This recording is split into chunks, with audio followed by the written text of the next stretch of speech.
연금 액수 듣고 모두 부러워했지만 그는 왜 매일 공허했을까? 부럽다. 이제 걱정 없겠네. 퇴직 후 처음 동창 모임에 나갔을 때 사람들은 그의 연금 액수를 듣고 하나같이 그렇게 말했다. 매달 꼬박꼬박 들어오는 돈, 대출 없는 집, 자식들 모두 독립. 누가 봐도 안정된 노후였다. 그 역시 그렇게 믿었다. 이제 좀 쉬면서 살자. 수십 년 동안 새벽같이 출근하고 상사 눈치 보고 거래처 전화 받으며 살아왔으니 이제는 편안한 시간이 기다리고 있을 거라 생각했다. 그런데 이상했다. 처음 한두 달은 좋았다. 늦잠도 자고 평일 낮에 카페도 가고 여행도 다녔다. 하지만 시간이 지날수록 하루가 길어졌다. 아침에 눈을 떠도 갈 곳이 없었다. 휴대전화는 조용했고 누군가 자신을 필요로 한다는 느낌도 사라졌다.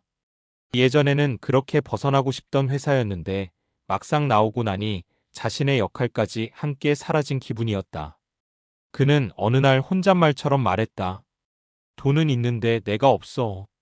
많은 사람들이 은퇴 준비라고 하면 가장 먼저 돈을 떠올린다. 국민연금, 퇴직연금, 개인연금, 부동산, 노후자금. 물론 중요하다. 아니, 매우 중요하다. 경제적인 불안은 노후의 삶을 흔들 수 있기 때문이다. 하지만 의외로 많은 은퇴자들이 비슷한 이야기를 한다. 생각보다 너무 심심하다. 내가 쓸모없는 사람 같아졌다. 주말이 계속 이어지는 삶이 이렇게 허무할 줄 몰랐다. 은퇴는 단순히 일을 그만두는 사건이 아니다. 오랫동안 자신을 설명해왔던 정체성이 사라지는 경험에 가깝다. 우리는 평생 무슨 일 하세요? 라는 질문 속에서 살아간다. 직업은 단순한 돈벌이가 아니라 사회 속에서 자신의 위치를 확인하는 장치였다. 그런데 어느 날 그 명함이 사라진다. 그러면 생각보다 많은 사람들이 방향을 잃는다. 실제로 은퇴 후 우울감을 겪는 사람들 중에는 경제적으로 안정된 경우도 적지 않다. 오히려 너무 오래 돈 준비에만 집중한 나머지 정작 삶의 준비는 해두지 못한 경우가 많다. 예를 들어 이런 사례가 있다. 한 대기업에서 30년 넘게 근무한 김 부장은 주변의 부러움을 한몸에 받으며 퇴직했다. 퇴직금과 연금까지 합치면 생활 걱정은 거의 없었다. 퇴직 직후 그는 이제 인생 이막 시작이다라며 의욕도 넘쳤다. 하지만 문제는 그 다음이었다. 평생 회사 중심으로 살아왔던 그는 취미가 거의 없었다. 친구 관계도 대부분 회사 사람들이었다. 회사에 다닐 때는 매일 울리던 전화가 퇴직 후엔 눈에 띄게 줄었다. 처음엔 자유라고 느꼈다. 하지만 시간이 갈수록 자신이 세상 밖으로 밀려난 기분이 들었다. 아내와도 자주 부딪혔다. 하루 종일 집에 있는 남편이 불편했던 것이다. 사소한 생활 습관 하나에도 서로 예민해졌다. 김 부장은 어느 날 아내에게 말했다. 내가 집에서 눈치 보는 사람이 될 줄은 몰랐네. 그 말 속에는 단순한 서운함 이상이 담겨 있었다. 그는 사실 존재감을 잃어가고 있었던 것이다. 반대로 연금이 아주 많지 않아도 은퇴 후 만족도가 높은 사람들도 있다. 동네에서 작은 목공 작업을 배우기 시작한 사람. 매주 아이들에게 책 읽어주는 봉사를 다니는 사람. 텃밭을 가꾸며 이웃과 관계를 이어가는 사람. 늦게라도 악기를 배우며 새로운 목표를 만드는 사람. 이들의 공통점은 하나다. 내일 할 일이 있다. 사람은 생각보다 돈만으로 살아가지 않는다. 누군가와 연결되어 있다는 감각, 스스로 의미 있다고 느끼는 일, 그리고 하루를 살아갈 이유가 필요하다. 그래서 은퇴 준비에는 반드시 세 가지 질문이 함께 따라와야 한다. 첫 번째, 나는 돈 말고 무엇으로 하루를 채울 것인가? 많은 사람들이 은퇴 후 여행 다니겠다고 말한다. 하지만 여행도 결국 일상은 아니다. 몇 달 지나면 다시 평범한 하루가 찾아온다. 그때 자신만의 리듬이 필요하다. 배움이든 운동이든 소일거리든 사람 만나는 일이든 상관없다. 중요한 건 계속 이어질 삶의 구조를 만드는 것이다. 두 번째, 나는 누구와 연결되어 살아갈 것인가? 회사는 강제로 인간관계를 만들어준다. 하지만 은퇴 후에는 의식적으로 관계를 유지하지 않으면 쉽게 고립된다. 특히 남성 은퇴자들이 더 힘들어하는 이유 중 하나도 여기에 있다. 가족 외 인간관계가 지나치게 회사 중심인 경우가 많기 때문이다. 은퇴 후 만족도가 높은 사람들을 보면 공통적으로 소속이 있다. 동호회든 봉사 모임이든 종교 모임이든 지역 커뮤니티든 말이다. 사람은 혼자 오래 행복하기 어렵다. 세 번째, 나는 여전히 성장하고 있는가? 많은 사람들이 은퇴를 끝이라고 생각한다. 하지만 기대 수명이 길어진 지금은 은퇴 후 삶이 30년 가까이 이어질 수도 있다. 60세 은퇴 후 90세까지 산다면 무려 30년이다. 그 긴 시간을 이제 쉬자만으로 버티기는 어렵다. 오히려 어떤 사람들은 은퇴 후에 진짜 자신을 찾기도 한다. 젊을 때는 생계 때문에 미뤄두었던 꿈을 시작하는 것이다. 그림을 배우고 글을 쓰고 작은 가게를 열고 새로운 공부를 시작한다. 물론 거창할 필요는 없다. 중요한 건 나이가 아니라 움직임이다. 가끔 사람들은 말한다. 노후 준비만 잘하면 편하게 살 수 있지 않을까? 하지만 실제로는 다르다. 편안함만으로는 사람이 오래 행복해지지 않는다. 오히려 너무 할 일이 없을 때 인간은 가장 쉽게 무기력해진다. 그래서 은퇴 준비는 결국 삶의 설계에 가깝다. 얼마를 모을 것인가도 중요하지만 어떻게 살아갈 것인가를 더 오래 고민해야 한다. 매달 들어오는 연금은 삶을 지탱해 줄 수 있다. 하지만 삶의 의미까지 대신 만들어주지는 못한다. 그 남자도 뒤늦게 그 사실을 깨달았다. 어느 날 그는 집 근처 문화센터에서 사진 수업을 듣기 시작했다. 처음엔 시간이나 보내자는 마음이었다.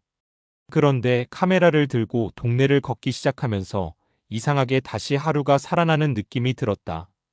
계절이 보였고 사람 얼굴이 보였고 햇빛이 눈에 들어왔다. 그는 이후 사진 동호회에도 나갔다. 전시회 준비를 하며 사람들과 웃고 떠드는 시간이 생겼다. 누군가는 물었다. 사진으로 돈 버세요? 그는 웃으며 말했다. 아니요. 대신 아침에 일어날 이유는 생겼네요. 어쩌면 은퇴 후 가장 중요한 준비는 바로 그것인지도 모른다. 내일이 기다려지는 삶. 연금은 그 삶을 버티게 해주지만 살아있게 만드는 건 결국 의미와 관계, 그리고 작은 설렘이다. 하지만 여기서 더 중요한 문제가 하나 있다. 많은 사람들이 은퇴 후 공허함을 단순히 기분 문제 정도로 생각한다는 것이다. 시간 지나면 괜찮아지겠지. 원래 다 그런 거 아냐? 괜히 배부른 소리 하는 거지. 주변에서는 이렇게 말하기 쉽다. 먹고 사는 걱정이 없는데 왜 우울하냐는 시선도 있다. 하지만 인간의 행복은 생각보다 훨씬 복합적으로 작동한다. 심리학과 뇌과학에서는 오래전부터 한 가지 사실을 반복해서 이야기해왔다. 사람은 단순한 안정만으로는 삶의 만족감을 오래 유지하지 못한다는 것이다. 대표적인 개념이 바로 쾌락 적응 어다닉 애덕테이션이다. 인간은 아무리 좋은 환경이 주어져도 시간이 지나면 그 상태에 익숙해진다. 처음 퇴직했을 때의 자유는 분명 달콤하다. 출근 안 해도 되고 눈치 볼 사람도 없고 평일 낮이 내 것이 된다. 하지만 우리의 뇌는 놀랍도록 빠르게 그 자유를 일상으로 바꿔버린다. 문제는 그 다음이다. 일상은 생겼는데 목적은 사라진다. 실제로 미국과 유럽의 여러 은퇴 연구에서는 은퇴 직후 행복감이 잠시 올라갔다가 일정 시점 이후 다시 떨어지는 현상이 반복적으로 관찰됐다. 특히 사회적 역할이 강했던 사람일수록 공허감이 크게 나타났다. 왜 그럴까? 뇌는 원래 의미 있는 자극을 먹고 살아가는 기관이기 때문이다. 우리가 무언가를 배우거나 목표를 이루거나 누군가와 연결되어 있다고 느낄 때 뇌에서는 도파민과 세로토닌 같은 신경전달 물질이 활성화된다. 많은 사람들이 도파민을 단순히 쾌락 물질로 생각하지만 실제로는 기대감과 깊게 연결되어 있다. 즉, 사람은 결과보다 앞으로 뭔가가 기다리고 있다는 감각에서 더 활력을 얻는다. 그래서 은퇴 후 가장 위험한 상태는 단순한 가난이 아니라 아무 기대 없이 반복되는 하루다. 아침에 일어나도 기다리는 일이 없고 누군가 나를 찾지 않고 오늘이 어제와 크게 다르지 않은 상태. 이런 생활이 길어지면 뇌는 점점 에너지를 줄이기 시작한다. 의욕이 떨어지고 활동량이 감소하고 결국 우울감으로 이어질 가능성이 커진다. 특히 남성 은퇴자들에게서 이런 현상이 더 자주 나타나는 이유도 흥미롭다. 많은 남성들은 평생 동안 성과 중심으로 살아왔다. 회사에서 인정받고 책임지고 결과를 내는 것이 자신의 존재의 이유가 되곤 했다. 그런데 은퇴와 동시에 그 평가 시스템이 사라진다. 그러면 예상보다 훨씬 큰 정체성 혼란이 온다. 실제로 은퇴 후 건강이 급격히 나빠지는 사람들 중 일부는 신체 질환보다 먼저 생활 리듬이 무너진 경우가 많다. 수면 시간이 불규칙해지고 활동량이 줄고 사람 만나는 횟수가 감소한다. 과학적으로 봐도 인간의 뇌는 사용할수록 유지되는 기관에 가깝다. 새로운 자극과 사회적 교류가 줄어들면 인지 기능 저하 속도 역시 빨라질 수 있다는 연구들도 꾸준히 나오고 있다. 반대로 은퇴 후에도 활력이 유지되는 사람들은 공통적인 특징이 있다. 거창한 성공이 아니라 작은 목표가 계속 존재한다는 것이다. 이번 달엔 사진 좀 제대로 배워봐야지. 다음 주 등산 모임 가야 하는데 체력 길러야겠다. 손주 오기 전에 책 다 읽어놔야지. 별것 아닌 것처럼 보여도 이런 계획들은 뇌에 계속 신호를 준다. 아직 나는 움직이고 있다. 내일도 살아갈 이유가 있다. 실제로 노년기 행복 연구에서 자주 등장하는 개념 중 하나가 바로 자기 효능감이다. 내가 여전히 무언가를 할 수 있다는 감각이다. 돈은 불안을 줄여준다. 하지만 자기 효능감은 삶의 생기를 만든다. 그래서 은퇴 후 삶에서 중요한 건 단순한 소비가 아니다. 오히려 능동적으로 참여하는 경험이다. 계속 배우고 몸을 움직이고 사람들과 연결되고 작게라도 역할을 가지는 것. 흥미로운 건 장수 마을로 유명한 지역들을 연구해보면 비슷한 특징이 반복된다는 점이다. 오키나와든 사르데냐든 단순히 음식만 건강한 게 아니다. 노년에도 공동체 안에서 역할이 있다. 누군가는 밭을 돌보고 누군가는 손주를 챙기고 누군가는 동네 사람들과 꾸준히 교류한다. 나는 아직 공동체 안에 필요한 사람이다. 그 감각이 정신 건강에 매우 큰 영향을 준다. 결국 인간은 쉬기 위해서만 만들어진 존재가 아니다. 적당한 책임, 관계, 움직임, 기대감 속에서 오히려 더 건강해진다. 그래서 진짜 은퇴 준비는 통장 잔고만으로 완성되지 않는다. 어떤 사람으로 살아갈 것인지, 누구와 시간을 보낼 것인지, 무엇에 설렐 것인지까지 준비되어야 한다. 연금은 노후의 안전벨트다. 하지만 방향 없는 자동차는 결국 멈춰 서게 된다. 중요한 건 단순히 오래 사는 것이 아니라 오래 살아도 스스로 살아있다고 느끼는 삶이다.